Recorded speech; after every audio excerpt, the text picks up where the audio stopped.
Bonjour à tous et bonne fête de Pentecôte. Amen. Ma prière ce matin est que Dieu te visite. Amen.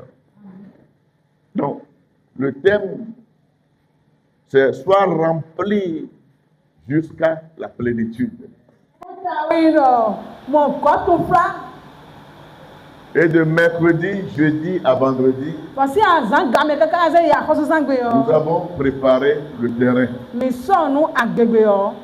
Et je sens au-dedans de moi que le Seigneur est prêt pour visiter son peuple ce matin. Mais visiter spécialement. En libérant quelqu'un, en délivrant quelqu'un, en guérissant quelqu'un, en promouvant quelqu'un. Au nom de Jésus. Que quelqu'un me dise Amen. Et ce jour-là, je veux entendre Amen. Provoquer l'onction, dites Amen. Okay. Merci beaucoup. Nous allons commencer par Actes chapitre 1, le verset 8.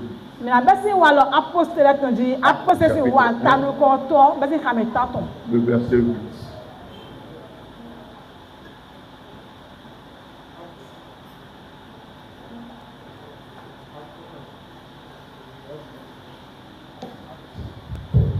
Acte 1, verset 8.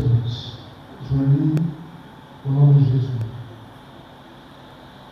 Mais vous recevrez une puissance. Le Saint-Esprit surviendra sur vous. Et vous serez des témoins à Jérusalem. Dans toute la Judée, dans la Samarie, et jusqu'aux extrémités de la terre. Amen. Amen. Praise the Lord. Une seconde lecture. Mais vous recevrez une puissance. Le Saint-Esprit. Dis avec moi le Saint-Esprit. Survenant sur vous.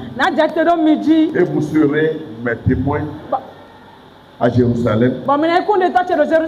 Dans toute la Judée. Dans la Samarie. Et jusqu'aux extrémités de la terre. Amen. Amen. Voilà les recommandations du Seigneur Jésus-Christ avant qu'il ne quitte cette terre.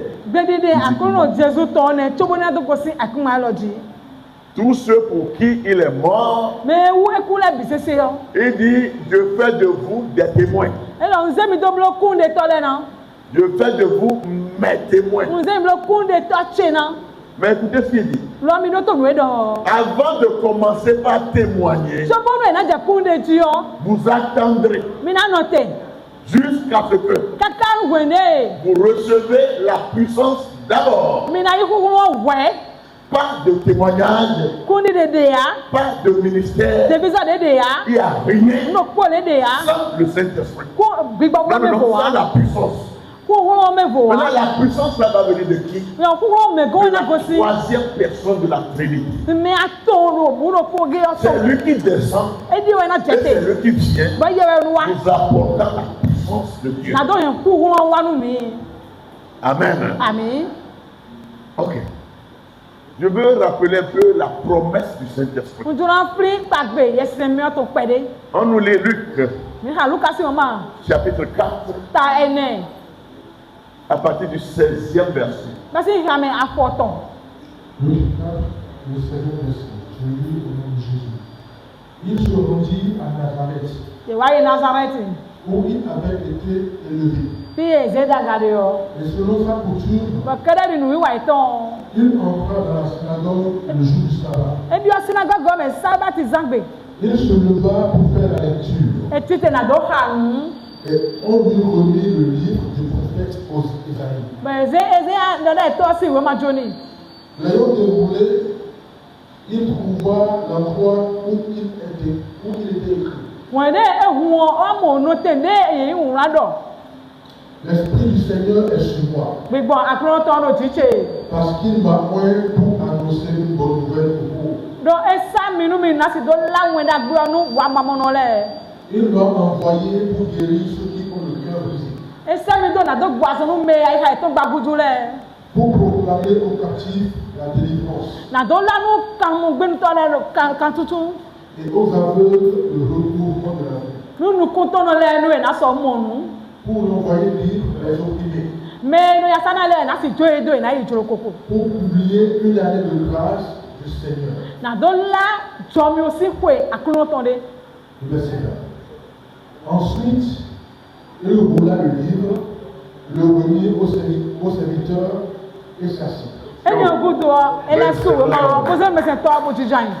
Acclamez-moi cette parole. Donc, ce jour-là, le Seigneur Jésus-Christ rentre dans le temple. Et comme d'habitude, on lui a demandé de lire la parole. Et il prend le rouleau. Parce qu'en ce temps, il n'y avait pas cette Bible. Il y avait un rouleau de livres. Il prend le rouleau, il déroule et il va là où Esaïe a prophétisé.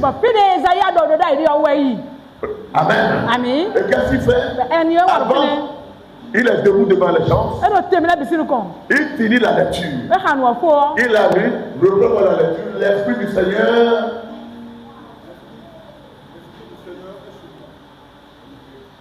Je dis. L'Esprit du Seigneur est sur moi. Amen. Parce qu'il m'a envoyé pour annoncer une bonne nouvelle aux pauvres. Il m'a envoyé pour guérir ceux qui ont le cœur brisé. Et la voix là sortait de la bouche du Seigneur. Oui. Pour proclamer aux captifs la délivrance et aux aveugles le recouvrement de la vue. Pour envoyer libre les opprimés. Pour publier une année de grâce au Seigneur. Ensuite, c'est là où c'est très important. En Israël, on attendait un Messie à venir. Quelqu'un qui accomplirait exactement ce que Isaïe vient d'écrire. Ce message a été relevé par Joël, lui aussi, le prophète. Qui est celui-là qui viendra libérer Israël? Qui viendra rendre cette parole réelle? Qui viendra délivrer les captifs? Qui viendra couvrir les yeux aux aveugles? Et on attendait, mais notez, il y avait toujours dans l'église, dans le temple, une chaise, un trône. Depuis longtemps, on réservait au Messie à venir. Et le Messie viendra un jour. Alors, nous disons ici, le Messie est déjà là. Mais il ne pouvait pas comprendre. Quand le Seigneur finit de lire ça, il roule le rouleau, remet au serviteur, et ça va s'asseoir sur la chaise qu'on réservait au Messie à venir. Il s'assied et tout le peuple regarde. Il ne parle plus. Et tout le monde se dit, ce monsieur vient de lui ressemble. Il délivre les captifs. Tout ce qu'il a dit. Et maintenant, à lui de parler, aujourd'hui, cette parole de l'Écriture est accomplie. Amen. Alléluia. Amen. C'est-à-dire que celui que vous attendiez, il est au milieu de vous. Praise the Lord. Amen. Alléluia. Alléluia. Amen. Le Messie est là. Celui qui fait les miracles est là. Praise the Lord. Donc, pour vrai dire, la venue du Saint-Esprit était prédite. C'était annoncé. Galates 3. Galates 3. 13, 14. Oui. Amen. Christ nous a racheté de la malédiction de la loi, étant devenu malédiction pour nous, car il est écrit, maudit est quiconque est pendu au bois, afin que la bénédiction d'Abraham eût pour les paliers son accomplissement en Jésus-Christ. Et que nous refusons par la foi l'esprit qui avait été promis.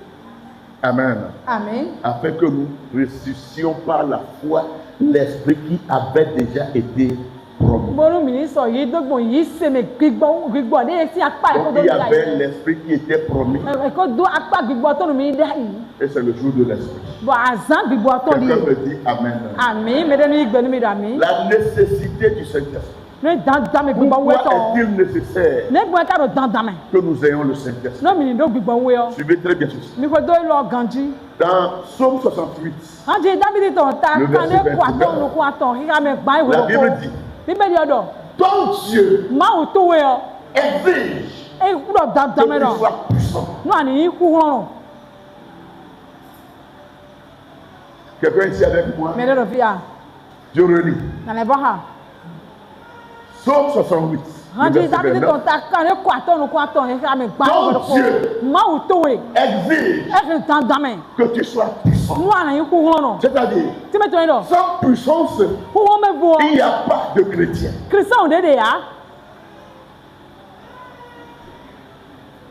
Quand tu es faible spirituellement, tu n'es plus chrétien. La puissance, c'est quoi? C'est la capacité à changer les choses. C'est la capacité à transformer les choses. Il y a un vent qui souffle dans ta vie. Et tu trouves que le vent là abuse de toi. Tu reconnais que ce n'est pas la volonté de Dieu. Ne dis pas Dieu. Dieu m'a arrêté ce vent. Dieu te donne à toi-même la capacité, le potentiel de te mettre debout, lever la main et ordonner au vent. Quand ça n'a pas encore commencé dans ta vie, tu es dans le processus d'un chrétien. Mais tu n'es pas encore un chrétien. Il dit ton Dieu exige que tu sois puissant. Dis avec moi puissant. Dis avec moi puissant. Je ne vous sens pas puissant.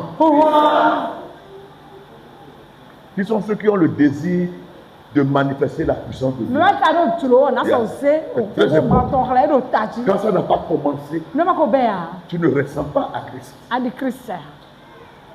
Ce que Christ a de différent des autres, c'est sa capacité de déployer son et ton Dieu les dit ce matin au nom de Jésus.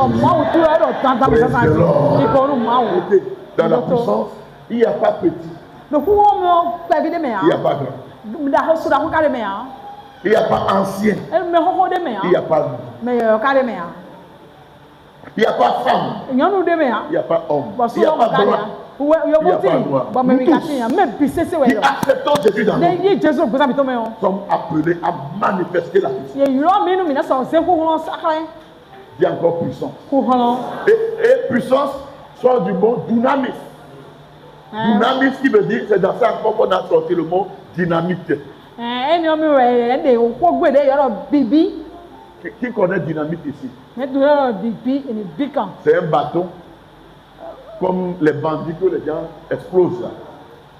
Mais ça regorge tellement de puissance que pour briser ce rocher, il faut une dynamite. On met du feu.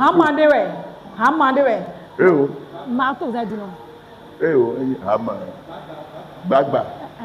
C'est comme Bagba, vous avez dit. Voilà. Vous avez dit c'est un marteau comme Bagba. Alléluia. On allume une mèche et on met sous le rocher. Je vous dis, quand ça s'explose, le rocher est pulvérisé. Le gros rocher, le grand rocher devient pauvre. Alléluia. Amen. Et quand tu as la puissance du Saint-Esprit en toi, c'est ce que tu deviens. Quand Satan construit son rocher quelque part, toi tu arrives, tu laisses. Amen, amen. L'autre, Satan n'a pas peur de tes larmes. Il n'a pas peur de tes prières. Il a peur surtout de ce qui peut sortir de toi et qui va le briser. Le Seigneur te donne le marteau là ce matin. Briser tous les rocs de ta vie. Dans le nom de Jésus de Nazareth. Quand le Seigneur prêchait, ce qui étonnait les gens, c'est l'assurance là. L'autorité là, la fermeté là, avec laquelle il parle. D'où lui donnait l'autorité. Praise the Lord. Tu seras connecté ce matin. Ton amen ne m'encourage pas. Praise the Lord. Quand ça brûle, ça prend en toi. Quand la puissance là commence à se manifester, le sorcier plutôt t'appelle sorcier. Parce qu'il découvre que tu manifestes des choses qu'il a essayé de bloquer. Mais il n'a pas pu le bloquer. Alors je dis, tu es le cas, tu es habité par la puissance qui est au-dessus de sa puissance à lui. Alléluia. C'est ce qu'ils attendent. C'est ce qu'ils attendent. Quand ça ne commence pas, ils s'amusent avec toi.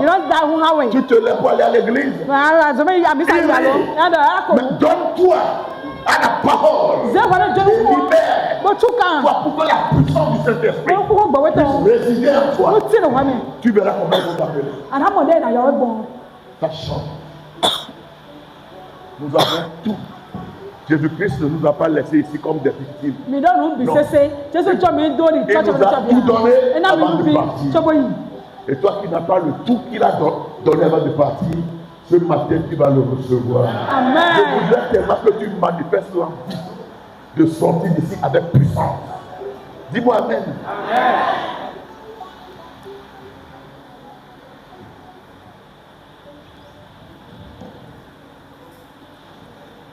Je me rappelle, c'est Pentecôte 2023, non? Il y avait une sœur au milieu de Russie qui souffrait d'une maladie honteuse. Je ne vais pas aller au-delà de ça. Quand tu attends ça, ce n'est pas bien. En pleine prédication, le Saint-Esprit avait pris quelque part ici. Et le Saint-Esprit l'a baptisé dedans. Elle s'est relevée. Le malade. Des mois après, elle vient me dire, je ne sens plus ça. Praise the Lord. Prenons ce matin au sérieux. Ne sors pas d'ici sans avoir reçu la puissance, la capacité de manifester la puissance. Dis-moi Amen. Quand vous allez dans Jean 20, avant que le Seigneur ne parte, il a dit à ses disciples, recevez le Saint-Esprit. Il l'a déjà donné avant de partir. Il dit, recevez le Saint-Esprit. Et bizarrement, à la Pentecôte,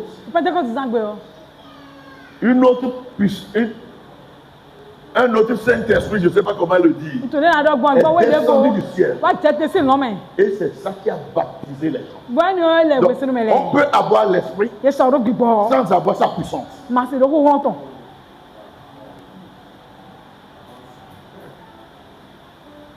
Je peux avoir le Saint-Esprit pour ne pas pécher, pour ne pas faire ci, pour ne pas faire ça.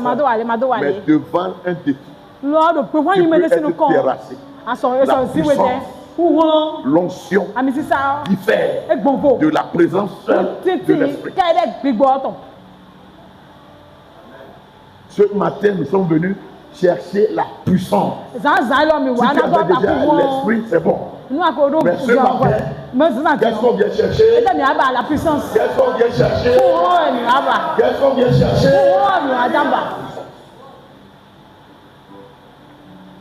Et le jour de Pentecôte, lorsque le feu, les langues de feu tombaient sur les gens, ceux qui recevaient, ce n'était plus le Saint-Esprit, mais la puissance de l'Esprit que le Seigneur avait soufflé sur eux avant de partir.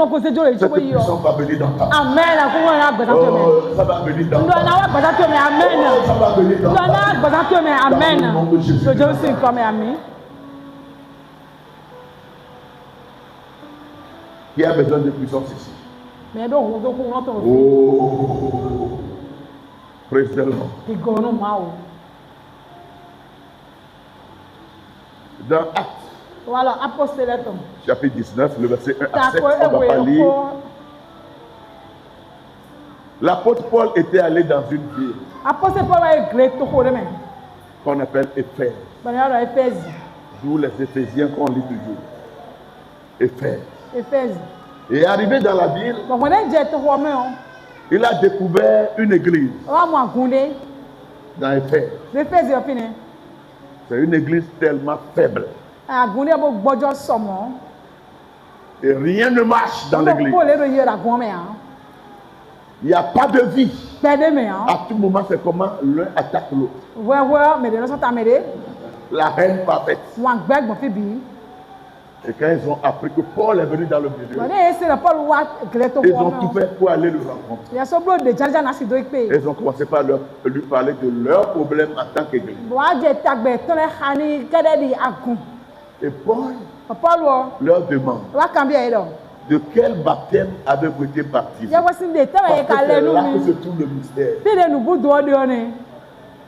Ils ont dit, c'est du baptême de Jean-Baptiste.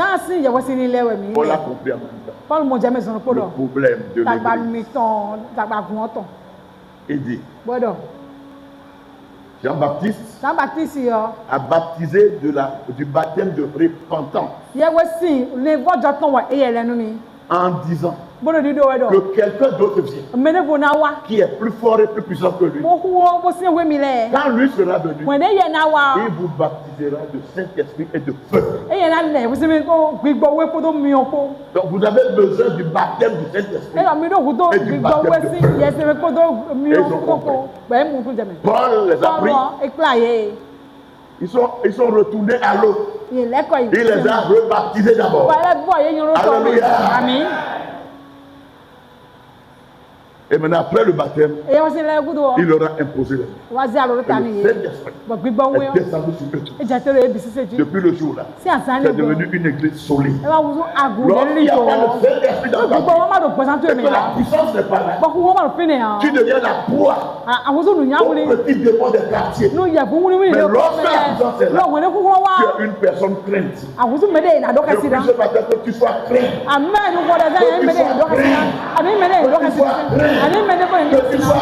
Amen, amen. Au nom de Jésus. Qui le veut ce matin? Qui le veut? Moi aussi je le veux. Praise the Lord. Je vais rapidement donner quelques rôles du Saint-Esprit. Il est l'auteur de la maturité spirituelle. Quand la personne va à l'église seulement et revient, et qui n'a pas encore le baptême du Saint-Esprit, c'est un bébé spirituel à qui on donne du lait. Vous pensez qu'il y a la parole en lait? Il y a du lait aussi dans la parole. On raconte les histoires. Genre, Jésus a marché sur l'eau. Et il ne comprend pas grand-chose. Alléluia. Amen. Ouais. Mais lorsque tu deviens mature, tu veux découvrir les fonds et les profondeurs des choses. La maturité. Dis avec moi maturité. Il baptise et affermit le chrétien. Selon Galates 3, le verset 27.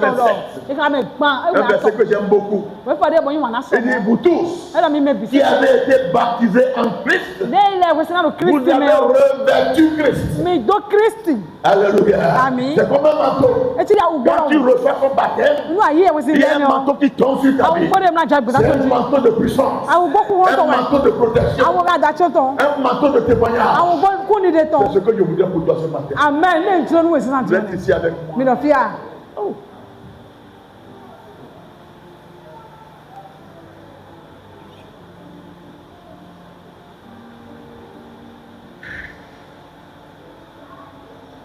Pour ceux qui écrivent là-bas, écrivez aussi Romains 1. Mais nous, le verset 11, là où que le Saint-Esprit baptise et affermit. Le Saint-Esprit étend nos limites spirituelles. Selon Galates 3, le verset 28. Voilà pourquoi certaines personnes ne peuvent pas rester dans ton entourage immédiat. Parce qu'il ne peut pas supporter la présence de Dieu. Je prie que tout faux autour de toi te libère. Amen. À cause de ce que tu vas recevoir ce matin, tout ce qui est posté dans ta vie, autour de toi, soit dégagé. Le Saint-Esprit nous convainc de péché. Donc quand il parle à quelqu'un de ne plus faire quelque chose, ça va droit dans le cœur de la personne. C'est lui qui convainc de péché. Il est notre garantie pour le ciel. À la porte de l'éternité, ce qu'on te demandera, c'est le Saint-Esprit. Et là, ne dis pas mon pasteur, celle-là, nous on ne l'a pas. Tu dois l'avoir ce matin. Il guide le chrétien. Selon Romains 8, le verset 14. Romains 8, le verset 14. Tous ceux qui sont conduits par l'Esprit de Dieu sont fils de Dieu. Amen. Oh. Amen. Vous verrez ça également dans Acte 16. Acte 5 à 6. Il nous confère l'autorité de Christ. Et éloigne de nous la peur. Praise the Lord. Mais le fils vient. Vous êtes là? Quand tu entends ça là, ça te fait rire, c'est que c'est grave. Praise the Lord. Il nous confère, il nous donne l'autorité de Christ. Il y a une histoire que j'avais vue, que j'aime toujours. Ça s'est passé au Nigeria. Où les bus du Nigeria, d'abord leurs chauffeurs, je ne sais pas comment ils sont nés, c'est des cas.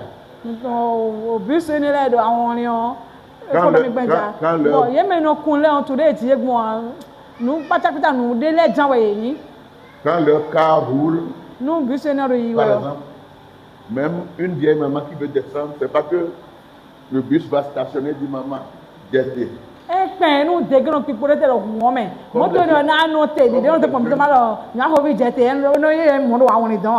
Comme les jeunes sautent pour sortir, la vieille maman qui va sauter.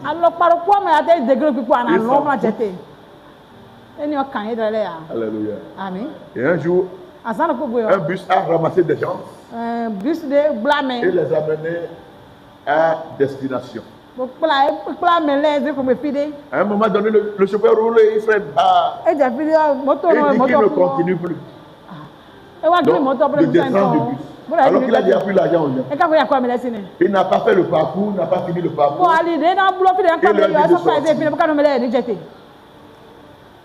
Les gens bavardent. Vous bavardez pourquoi? Et quand les gens sont fatigués, ils ont commencé par descendre un à un. Les gens murmurent, mais ils descendent quand même. Et tous sont descendus, sauf un. Un monsieur.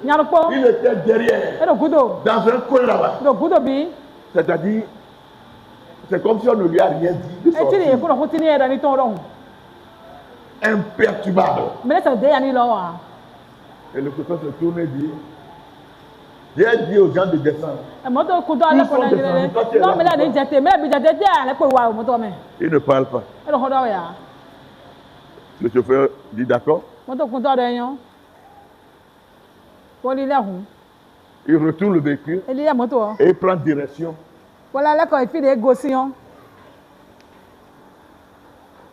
Le monsieur est là, imperturbable.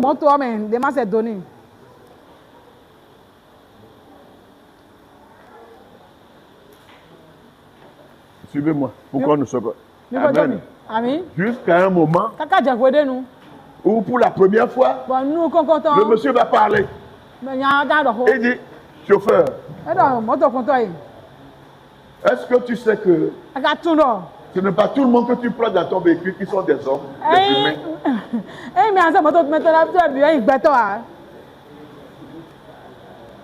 Le chauffeur ralentit un peu. Il ne peut plus continuer. Il ralentit. Et lui dit, il y a des moments où tu prends des esprits dans ton véhicule. Le ralentissement continue. Et il finit par dire, je suis esprit. Là, il a coupé le moteur.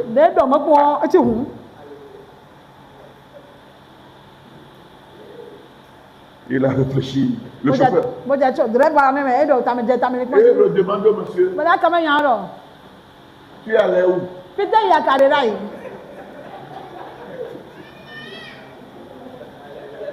Il a encore tourné le véhicule pour aller descendre un seul monsieur. Il arrive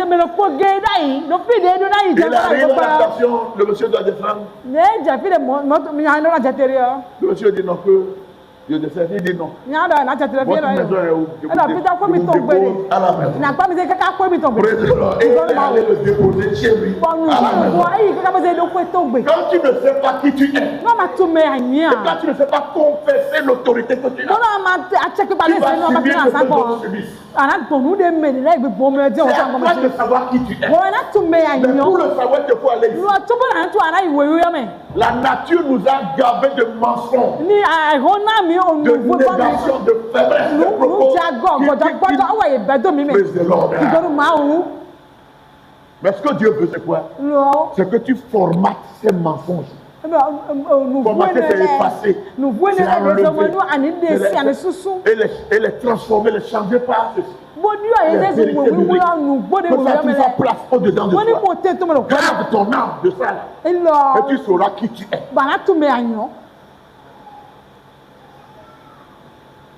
Mais quand tu suis la masse, et que même pour venir à l'église, te dire allons là.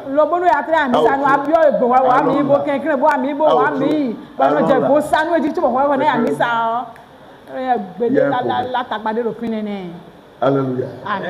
Je prie que l'autorité de Christ te soit accordée ce matin. Te soit accordée ce matin. Au nom de Jésus. Quelqu'un me dit très fort Amen.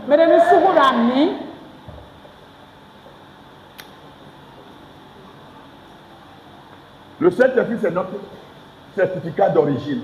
Quand tu croises quelqu'un qui a l'esprit, tu es sûr d'avoir croisé quelqu'un qui connaît Dieu.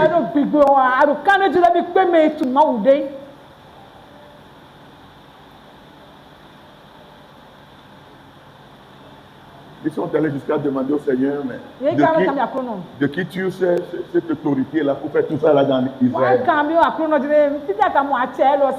Alléluia. Amen. Praise the Lord. Ton autorité vient d'en haut. Ton autorité vient d'en haut. Ton autorité vient d'en haut. Et le Saint-Esprit accorde les dons spirituels. Aux enfants de Dieu. Ce matin, je reçois que ces dons-là seront distribués. Amen. Tu peux être grand, tout sera distribué. Selon 1 Corinthiens 12, le verset 11. Maintenant, comment recevoir le Saint-Esprit? Sois avec moi maintenant. Je t'ai fait voir la personne du Saint-Esprit, la nécessité de l'avoir.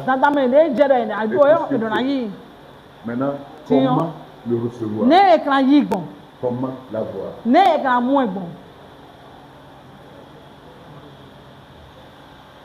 Le premier pas, c'est recevoir Jésus-Christ de Nazareth comme son sauveur et son Seigneur personnel. Qui sont ceux qui ont reçu Jésus ici. C'est différent d'aller à l'église. C'est-à-dire avoir eu le temps de le confesser, de le remettre ta vie. Alléluia. Amen. Alléluia. Amen.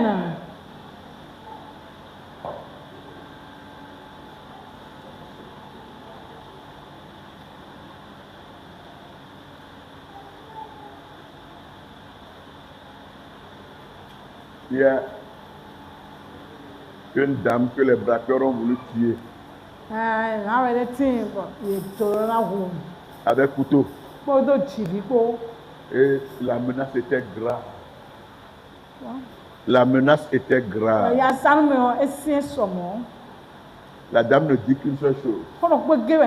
Et dit au braqueur, à l'assassin, même si tu me tues, je t'aime de l'amour de Christ. Et elle continue de dire, c'est parce que ça avait été sur le braqueur.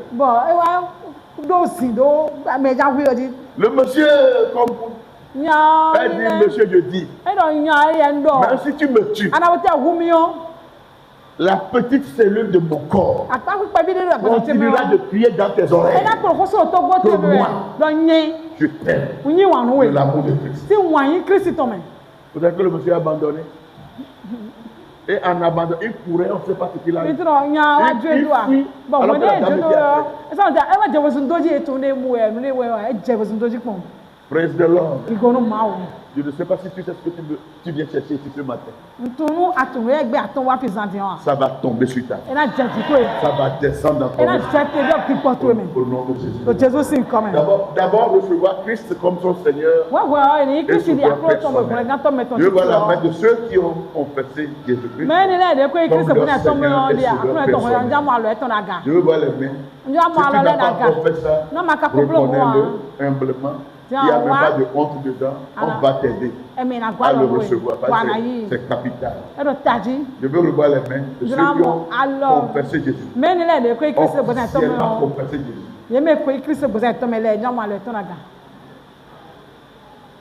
Si tu l'as vraiment fait, tu sauras que tu l'as fait. Donc, tu n'as pas confessé.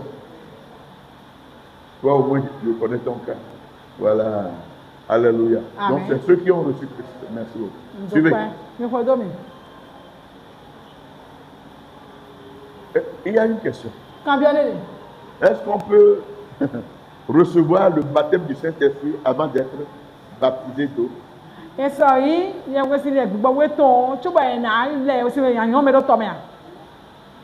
C'est-à-dire, l'Esprit commence à travailler avant même que tu ne ressens dans l'eau.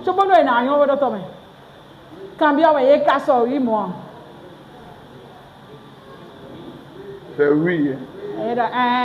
Tu n'as pas, on ne t'a pas encore plongé. Et le Saint-Esprit va venir sur toi.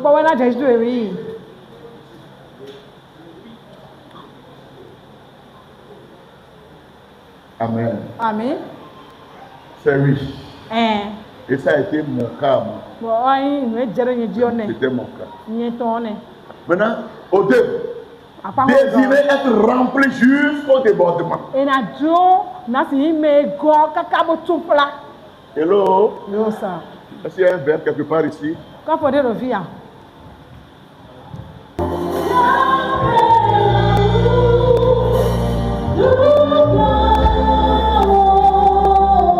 Merci beaucoup. Praise the Lord. La Bible dit, vous avez tout pleinement en lui. Le Seigneur ne donne pas à moitié. Quand il veut donner, il donne pleinement. Ça déborde. Amen. Amen.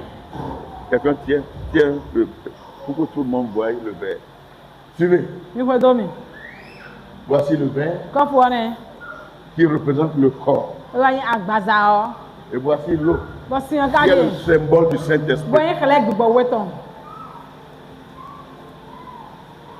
Et je me mets à verser l'eau dans le verre.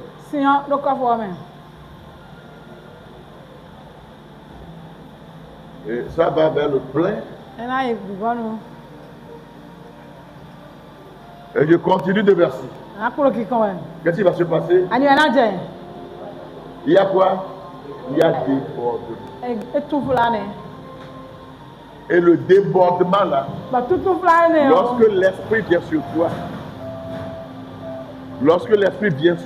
le débordement là, c'est le trop plein de la présence du Saint-Esprit en toi. Ça sort. Mais ça sort sous forme d'une langue. Ce n'est pas ton intellect qui va parler. Mais l'esprit au-dedans de toi prend feu et commence par parler la langue des cieux. Ce qu'on dit là-haut, cela dit sur tes lèvres. Praise the Lord. C'est ça le mystère. Et pendant ce temps, qu'est-ce qui se passe? Voilà le verbe. Tiens bien maintenant. On continue de verser. Donc, le verre, l'eau est dans le verre. Le verre aussi est dans le bol. Donc, toi et le fils, vous devenez un. Toi et le père, vous devenez un.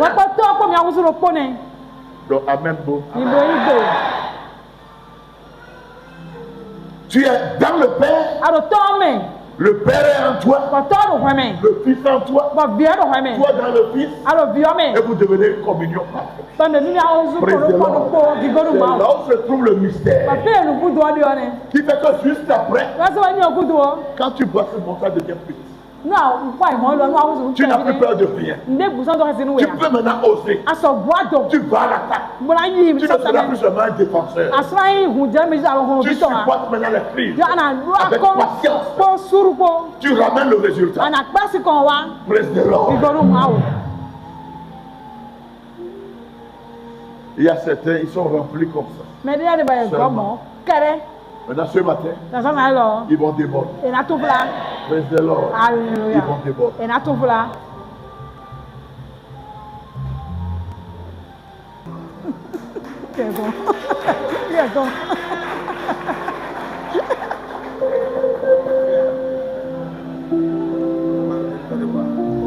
Amen.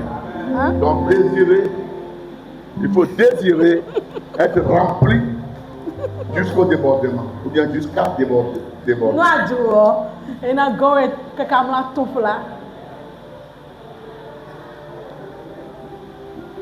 Au toi, il faut faire preuve de foi. Parce que ça se donne par la foi. Tu ne vas pas recevoir un certificat de là-haut. Qu'un poussier va te livrer pour te dire Dieu dit que à compter de ce jour, tu as mon esprit. Non. Marc 11. On va lire le verset 24. Je lis ici. Tout ce que vous demanderez en priant, donc je me lève, je prie pour avoir ce portable. La parole dit, je crois déjà que je l'ai.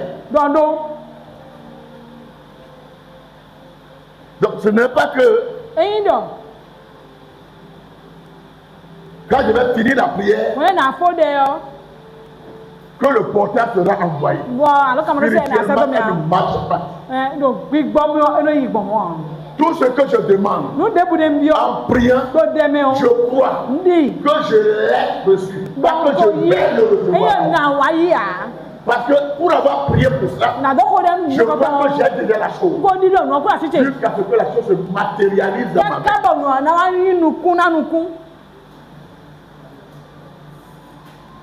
Alors, je veux le Saint-Esprit, le baptême du Saint-Esprit. Je crois tout à l'heure que je suis rempli du Saint-Esprit. Dis avec moi, je suis rempli du Saint-Esprit. Dis, je suis rempli du Saint-Esprit. Ou alors, je vais te dire encore autrement, dis, Saint-Esprit, remplis-moi. Voilà. Une fois encore, Saint-Esprit, remplis-moi. Remplis-moi. Remplis-moi.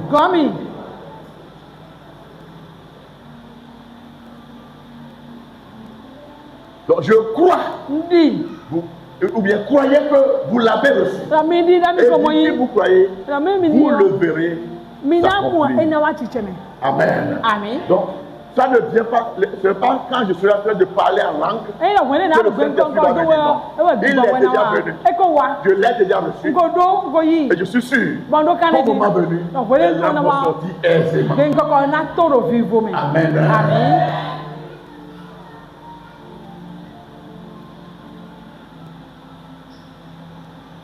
Et cette information très très capitale.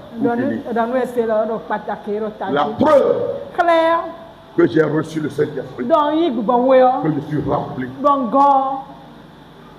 et que des langues sortent de mes lèvres. C'est capital. Amen. Quand ça ne sort pas, on n'est pas sûr que tu as été rempli du Saint-Esprit. Que le Seigneur nous bénisse. Que le Seigneur nous bénisse.